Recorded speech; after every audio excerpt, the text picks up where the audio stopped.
back and look at the maintenance now.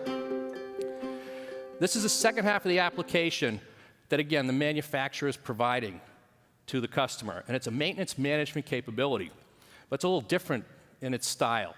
It's a condition-based maintenance type capability, where what's happening here is the manufacturer is monitoring all the trucks for that fleet company, and it's looking for indications or conditions that are indicating an early sort of effect that would impact the truck and a potential failure. So the idea of an early condition of a potential failure. It's trying to identify things that could happen before it actually occurs to avoid downtime on this truck because of a failure. So in this case, we're looking at a set of information again. We can see the status of all our trucks. We have a couple trucks with warnings that, we have a fluid issue that'll be addressed tonight, things like that example again.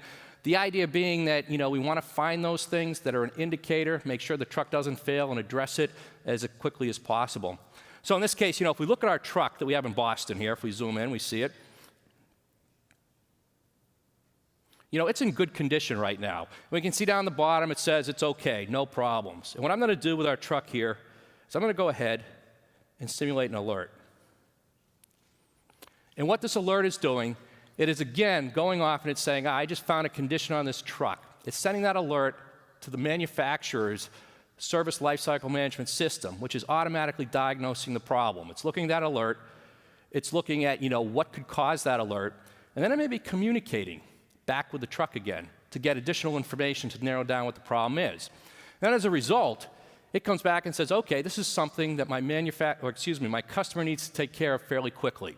And it presents this information to the fleet manager, where what I see is the information on the screen is the alert that came off the truck. I understand exactly what the condition is now as the fleet manager. It has the information about the diagnostics that were done. It says, well, it ran through some automatic diagnostics, and it determined that the most likely cause is that we have a wiper motor that's about to fail. Okay? And so what you need to do is take care of this as quickly as possible. We can actually see the details behind the diagnostic results. It can tell that fleet manager, here's what you need to do to solve this problem. Here's where that wiper motor is located if you want to do the service yourself. But more importantly, we'll direct you to a dealership to have it taken care of. You don't even show them the procedure.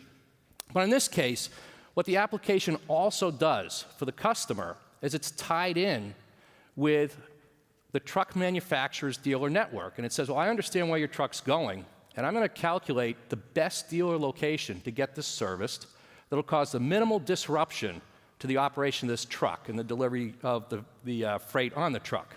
So, in this case, it said, well, we'd recommend this truck's going from Boston to Buffalo, that you stop and get it fixed in Worcester. We'll make sure, we'll send a signal off to that dealership, which we're just going to see in a minute or two, that this truck's on its way. When it arrives, they'll get it in the bay, they'll get it fixed, and they'll get it back on the road with a minimal disruption to your operations altogether.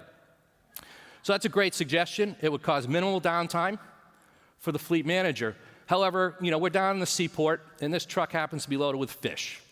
And so the fleet operator says, yeah, you know what, I really want to get this load of fish to Buffalo tonight, otherwise it's going to sit on that truck for another day, which I really can't afford. So he says, is there an alternative? And the system has actually presented an alternative to him down the bottom of the screen here, where it says, well, what you could do is we could put this truck in a limited operation mode, and we'll get you through the day, and then we'll schedule that appointment tonight at a dealer in Buffalo near the final location that you're going to deliver your fish. Okay? And so the fleet manager decides, well, that's the right answer. That's what I want to do. Okay? So by selecting that, the application communicates back with our truck here, and it says, essentially it does some software switches and configuration changes that say, okay, you're going to operate in a limited mode. We can't do any downloads because this is a truck. You can imagine with your products, you might actually be able to do a software download that would do something similar. But in this case, we can't change the software on the truck while it's moving. So we're going to essentially change some parameters that are going to limit functions and make sure this truck makes it through the day without a failure to its wiper system. It also knows where the truck's going, so it's rescheduled the appointment at another dealership out in the Buffalo area. And then finally, it's notified the driver that we've put the truck into limited mode, so they're aware of it as well. And we can see from our chart here, the truck's now going to make it all the way to Buffalo before it actually stops to be serviced. So, another great example of a value add for a customer that the manufacturer is providing. The manufacturer built the truck. The manufacturer understands the conditions which would indicate a potential failure. And so they can actually help diagnose and help that customer avoid failures. The manufacturer also knows a lot about their dealers, and they can direct these trucks to their dealers to get these problems solved before actual failures occur.